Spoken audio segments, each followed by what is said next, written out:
We are back and we have been told that this is the fastest police motorcycle in the UK.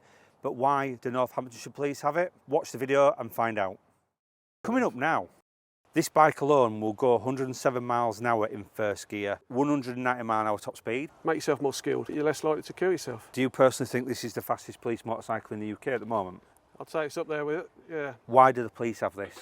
Before we get into this video, I want you to click subscribe, like, follow and everything else so you can see more videos when they're released. Right, let's meet the man that's in charge of this fantastic machine, and it's PC Chris Tall, Northampton Police. Chris. Hey Ben, how you doing? Lovely to meet you. You're a proper man shake. Welcome to Northampton. Proper man shake. So, tell me about this bike, BMW S1000RR.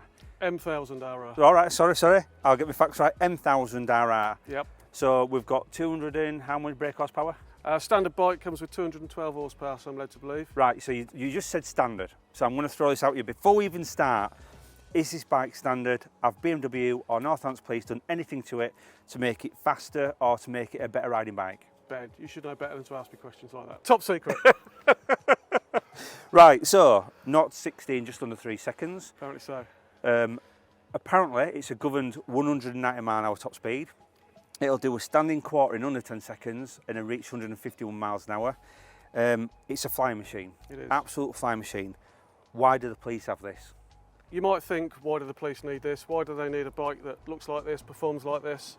Let me put your mind at rest to some degree. This is not paid for out of taxpayers' money. This is a BMW demonstrator that they give us as an engagement and education tool. So yes, we get to ride it, yes, we get to take it out on public roads, but we're not chasing baddies on it, we're not going out looking for speeders, the sort of things that we might do on a conventional police bike. Purely what we might consider a hook. Right, so it's a non-operational police motorcycle. Exactly that. So for all the keyboard warriors or people that want to moan out there, this is not taken out of the public's purse. The public have nothing to do with this. BMW have turned around to Northampton Police, and they will do to the police forces across the UK, and said, we've got this bike, please can you ride it, please can you show it off, and do community engagement.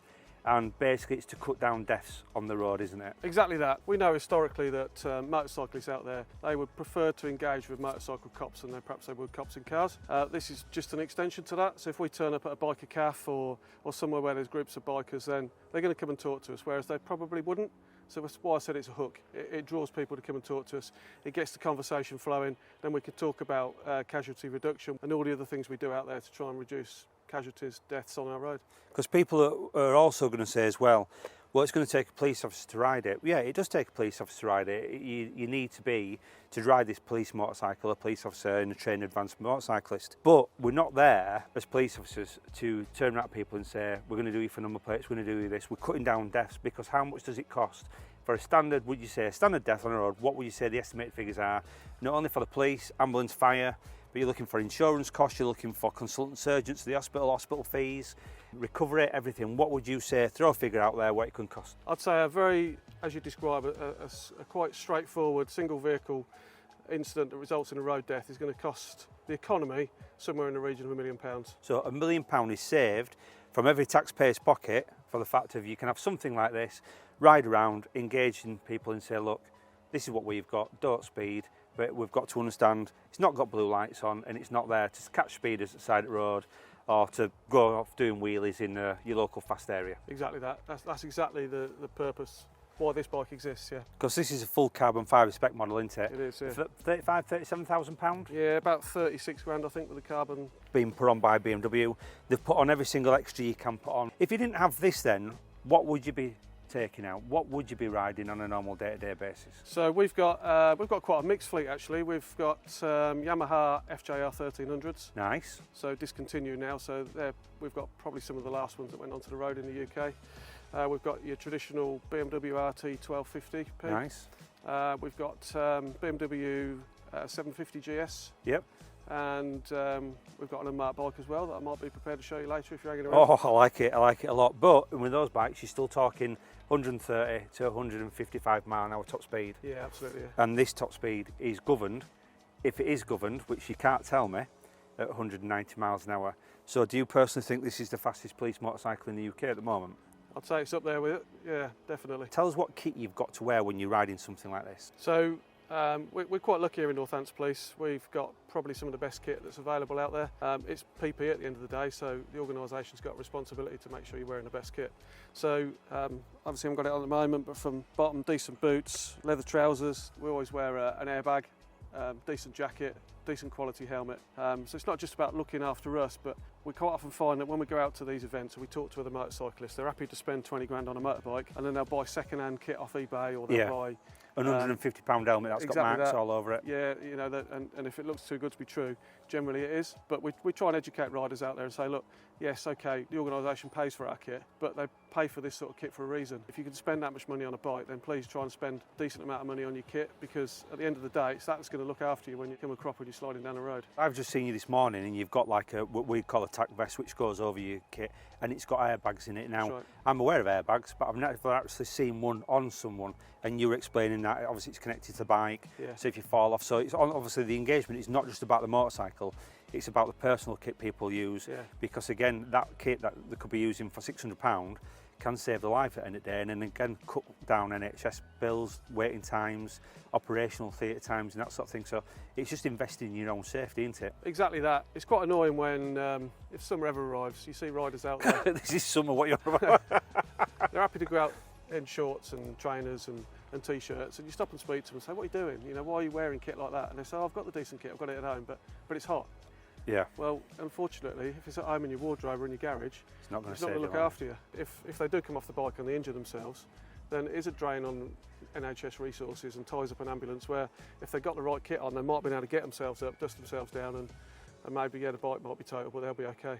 All kit, decent kit, if it is motorcycle kit and it has been tested by an approved test house, we'll have a label in it to tell you to what level that's been tested to. It's so important that you don't just buy stuff because it looks nice or it feels comfortable. There's far more to it than that. Impact protection, there's abrasive protection when you're sliding down the road.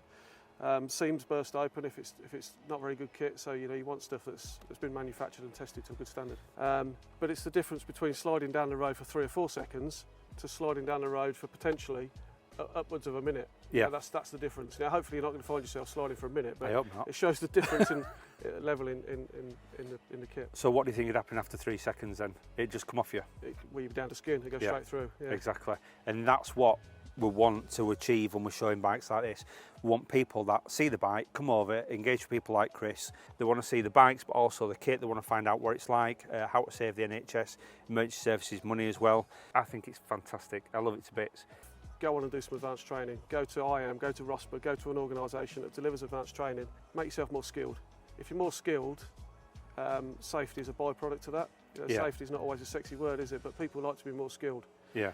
And if you've done some better training, statistics show that you're less likely to kill yourself. Can I just say as well, so I've been riding motorcycles since I was 3 years old. I've had my bike licence all my life. Well, not since I was 3 years old, because that would be quite illegal. And I always thought I was a good rider, but then I joined the police and I became part of the motorcycle unit in the Vipex Outriders unit. And the things that you get taught over the 4-week period and how you ride is second to none. So with people out there saying, well, I've seen this, I can do that, I can go to local cafe, biker cafe on a weekend and get my knee down, that does not make you a good rider. This bike alone will go 107 miles an hour in first gear. And the bikes really need to go that fast. What's the benefits? I know it's a track bike, and I know the difference is we can do it on a track, but what's going to be the benefits for a member of the public? I think you've hit the nail on the head. It's ultimately a track bike that's road legal. So if you're racing other bikes, you want the fastest bike on the track. I can't see that 105 miles an hour is ever going to be relevant on the road in first gear. We've found that people are prepared to take risks with their bike. So, for example, they'll run with bolt tyres, or they'll run with no insurance, or they'll run with no MOT. They're risk takers. So that kind of washes over into the way they ride as well. Yeah. They're the sort of people we're looking for. Right. So we want everyone to be safe, and then if you see this on the road, be aware it is a police bike, and come see us. We'll still be on duty when we're riding it, yeah. Chris, thank you very much. Cheers, You're an mate. absolute gentleman. Thanks for joining us. Like, subscribe, follow, and do everything, and see you next week.